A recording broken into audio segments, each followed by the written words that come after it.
इतने वर्षों में क्या सच में ये तंत्र गण का अर्थात जनता का हुआ है क्या? ये प्रश्न भी अपने आप को पूछने की जरूरत है कि ये हिंदू राष्ट्र गणतंत्र होता तो आज इसके इतने बुरे हालात नहीं होते। हमारे जो धार्मिक आयोजन होते हैं, कुंभ मेला, पंढरपुर में पांडुरंग की यात्रा, वैष्णो देवी की यात्रा, तिरुपति में होने वाली या देश के किसी भी धार्मिक स्थल पर होने वाली यात्रा में सारे जाति के लोग एक साथ स्नान करते हैं, क्योंकि हम तो मानते ही है कि हिंदू राष्ट्र था, है और रहेगा। आज अगर बड़ा समूह झूठ भी बोले तो भी वो सही है, क्योंकि वो गणतंत्र की व्याख्या में आता है। लेकिन हिंदू राष्ट्र का सिद्धांत हर व्यक्ति को ईश्वर बनने का अवसर देता है। चंदन है इस देश की माटी, तपोभूमि हर ग्राम है, हर बाला देवी की प्रतिमा, बच्चा बच्चा राम है। लेकिन इस माटी को धर्म के आधार पर बांटा गया, ये भी सच है। हिंदू राष्ट्र की शपथ लेंगे तो अपराध है, लेकिन भारत तेरे टुकड़े होंगे ये डेमोक्रेसी बोलने का अधिकार देती है। ये गणतंत्र है। भारत माता की वंदे वंदे हिंदुस्तान, हिंदुस्तान। मैं आमंत्रित करूंगा श्री सुरेश चौहान के जी को। भारत माता की, भारत माता की, दोनों हाथ उठा के, भारत माता की। सुदर्शन के शेरों का आवाज लगना चाहिए। आज गणतंत्र दिवस के इस पावन अवसर पर तथा कथित स्वतंत्रता की मैं हिंदुस्तान को शुभकामनाएं देता हूं। वैसे तो मैं इसे संपूर्ण स्वतंत्रता नहीं मानता, लेकिन इस स्वतंत्रता की या इसके लिए बलिदान देने वालों का भी सम्मान होना चाहिए। इसलिए इस अमृत महोत्सव के वर्ष में आने वाले गणतंत्र दिवस पर हिंदुस्तान का एक केवल नागरिक नहीं बल्कि एक जागरूक और सक्रिय नागरिक होने के नाते और इस देश के स्वतंत्रता के लिए बलिदान देने वाले परंपरा का वाहक होने के नाते आज मैं एक देश के सबसे प्रखर राष्ट्रवादी संस्थान के मंच से इस गणतंत्र दिवस का विश्लेषण भी करना चाहूंगा, क्योंकि राजनीतिक क्षेत्र के लोग तो शायद ये साहस नहीं कर पाए, क्योंकि उसके कई कारण हो सकते हैं। मैं उनके देशभक्ति पर प्रश्न नहीं उठाता, लेकिन इतने वर्षों बाद जब हम अमृत महोत्सव मनाने जा रहे हैं और अब गणतंत्र को भी 1950 से लेकर आज हम 2022 में बोल रहे हैं, इतने वर्षों में क्या सच में ये तंत्र गण का अर्थात जनता का हुआ है क्या? ये प्रश्न भी अपने आप को पूछने की जरूरत है, क्योंकि कोई तो सच बोले, कोई तो साहस के साथ बोले, कोई तो उंगली उठाए। सभी लोग अगर केवल मीठी मीठी बातें करेंगे तो फिर गणतंत्र का अर्थात लोकतंत्र का डायबिटिक होगा, और वही इस देश को हुआ है, क्योंकि कोई भी सच्चाई के साथ इसका विश्लेषण करने के लिए तैयार नहीं है। आज इस गणतंत्र ने कहने के लिए तो सभी को वोट देने का अधिकार दिया, लेकिन उसी वोट की प्रक्रिया ने हम सब में सबसे ज्यादा विभाजन भी कर दिया। चुनाव चल रहे 5 राज्यों में, तब मैं आपसे बात कर रहा हूं, देश में जातीयवाद की इतनी बड़ी लहर जब राजनीतिक चुनाव के दरमियान आती है, इतनी कभी भी नहीं आती। हमारे जो धार्मिक आयोजन होते हैं, कुंभ मेला, पंढरपुर में पांडुरंग की यात्रा, वैष्णो देवी की यात्रा, तिरुपति में होने वाली या देश के किसी भी धार्मिक स्थल पर होने वाली यात्रा में सारे जाति के लोग एक साथ स्नान करते हैं, लेकिन जब चुनाव आते हैं तो उन्हीं जाति का विभाजन किया जाता है। यह लोकतंत्र की देन है। हमारा इस देश का धर्म कहता है कि तुम किसी जाति में जन्म से नहीं कर्म से जाते हो। हमारा धर्म तो व्यक्ति को जाति तक बदलने का छूट अवसर अपने कर्म के आधार पर देता है, लेकिन नया लोकतंत्र गणतंत्र जिसको हम आज मना रहे हैं, ये आप जिस जाति में पैदा हुए उसी जाति में पीढ़ी न पीढ़ी रहने के लिए आपको बंधन देता है। हमें पुनर्विचार करने की आवश्यकता है, और खास करके तब जब इस देश को हिंदू राष्ट्र घोषित करने का अभियान हमने शुरू किया है, क्योंकि हम तो मानते ही है कि हिंदू राष्ट्र था, है और रहेगा। लेकिन मैं ऐसा मानता हूं कि अगर ये हिंदू राष्ट्र घोषित होता, इसके मूल सिद्धांत पश्चिम के सिद्धांतों का अनुकरण करने के बजाय छत्रपति शिवाजी महाराज और जिन महापुरुषों का पूजन हमने अभी यहाँ पर किया, या हम सब जिनके वंशज हैं, उन महापुरुषों के कल्पना का हिंदू राष्ट्र अगर ये देश उस सिद्धांतों पर चलता होता तो गणतंत्र ही, क्योंकि प्रभु रामचंद्र जी का भी था गणतंत्र ही, लेकिन उसकी व्याख्या आज के इस वर्तमान गणतंत्र जैसी नहीं थी। तब तो अंतिम व्यक्ति को भी वो अधिकार था। आज तो केवल जिसके पास बहुमत है वही बोल सकता है।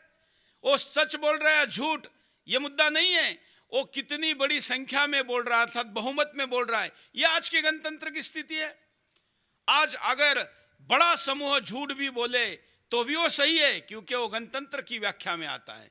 लेकिन अगर अकेला बोलने वाला सच बोलने वाला हो तो फिर उसका सच नहीं है। विश्व में हिंदुस्तान की बहुसंख्यक हिंदू आबादी ही एकमात्र ऐसी आबादी है जो विश्व में सबसे ज्यादा प्रताड़ित है। किसी भी देश में अल्पसंख्यक प्रताड़ित होता है, लेकिन इस गणतंत्र की राजनीतिक वोटों के विभाजन के गणित ने इस स्थिति को पैदा किया कि इस देश का बहुसंख्यक ही कन्वर्ट किया जा रहा है। जो मुसलमान कन्वर्ट करे तो भी हिंदू को कन्वर्ट करते हैं, ईसाई कन्वर्ट करें तो वो भी हिंदू को कन्वर्ट करते हैं। हमारे अंदर के ईश्वर को, भक्ति भाव को निकाल कर अगर कोई उसको एथिस्ट या नास्तिक बनाए तो भी वो हिंदू को ही बनाते हैं। आखिर ये स्थिति कैसे पैदा हुई? जब हिंदू राष्ट्र घोषित करने की कल्पना और संकल्पों के साथ करोड़ों लोगों ने प्राणों का बलिदान दिया और हम सब भी देने के लिए तैयार है, उस वर्ष में मैं ये कहना चाहता हूं, देश के सामने प्रश्न छोड़ना चाहता हूं कि ये हिंदू राष्ट्र गणतंत्र होता तो आज इसके इतने बुरे हालात नहीं होते। न जाति के पात पर इसको बांटा जा सकता था, न जाति के आधार पर इसके विभिन्न राजनयिक दल शोषण कर सकते थे, न जाति के आधार पर विभिन्न प्रतिभाएं जो कि केवल जाति के जबरदस्ती बंधनों में संविधान बांध के रखता है, इसलिए जाकर अपने प्रतिभा को राष्ट्र के लिए, मानवता के लिए समर्पण नहीं कर सकती। यह स्थिति है। और इसलिए इस गणतंत्र दिवस पर, जो कि अमृत महोत्सव में आ रहा है स्वतंत्रता के, उस पर मैं देश के सामने प्रश्न छोड़ते हुए जाता हूं कि यह हिंदू राष्ट्र घोषित हो, इसके मूलतः सिद्धांतों में हिंदू राष्ट्र हो तो हर मानव का कल्याण होगा। और कल्याण तो छोटा शब्द है, क्योंकि जो तथाकथित वेस्टर्नाइजेशन की डेमोक्रेसी है वो तो सब लोगों को समान अवसर देने की केवल बात करती है। और समान अवसर भी किस तरीके से देती है?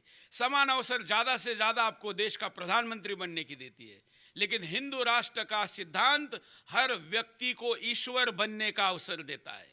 किसी को जनप्रतिनिधि बनना, किसी को ग्राम का प्रधान बनना, विधायक बनना, सांसद बनना, मंत्री बनना, प्रधानमंत्री बनना, राष्ट्रपति बनना, इससे बड़ा कोई भी अवसर गणतंत्र नहीं देता है। लेकिन हिंदू राष्ट्र हर व्यक्ति को ईश्वर बनने तक का अवसर देता है, क्योंकि वो कहता है कि हर व्यक्ति के अंदर ईश्वर है। यह सिद्धांत केवल हिंदू दर्शन में है, क्योंकि ईसाईयत में तो कोई आप बड़े बन के भी क्या बन सकते हो? ईश्वर के बच्चे बन सकते हो।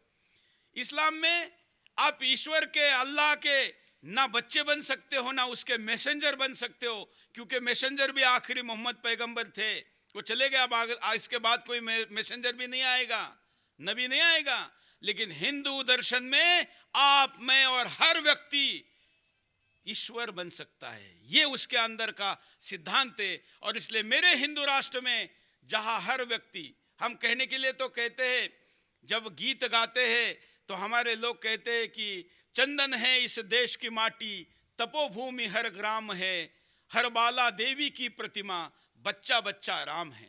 लेकिन इस माटी को धर्म के आधार पर बांटा गया, ये भी सच है। ये भी इसी तथाकथित डेमोक्रेसी के कारण हुआ है। हिंदू राष्ट्र होता तो ये होने नहीं देते, ना पाकिस्तान का विभाजन होता, ना इस देश से कोई भूमि, एक माटी का टुकड़ा भी बाहर जा सकता। हम बच्चे बच्चे में राम है कहते हैं, सीता है कहते हैं, लेकिन आज विदेशी आक्रांताओं ने हमारे अंदर के सीता का अपहरण कर दिया है। मनोरंजन के रावण के नाम पर उसने हमारे सीताओं का अपहरण करके चरित्रहीन समाज का निर्माण किया है। ये इस डेमोक्रेसी की देन है जो कहती है कि कुछ भी बोलने का अधिकार है। हिंदू राष्ट्र की शपथ लेंगे तो अपराध है। सर्वोच्च न्यायालय, उच्च न्यायालय और डिस्ट्रिक्ट न्यायालय तक आपको कटघरे में खड़ा किया जाता है, लेकिन भारत तेरे टुकड़े होंगे ये डेमोक्रेसी बोलने का अधिकार देती है। ये गणतंत्र है। ऐसा होगा तो कैसे चलेगा? ये नहीं चल सकता।